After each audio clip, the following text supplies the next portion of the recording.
pensando bem, eu não tenho compromisso. Não sou eu quem tô mentindo, nem tem nada a ver com isso.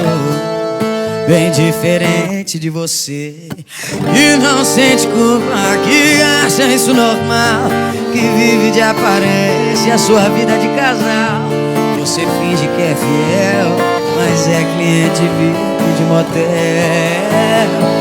E quando a gente faz amor, você coloca seu namoro em modo avião.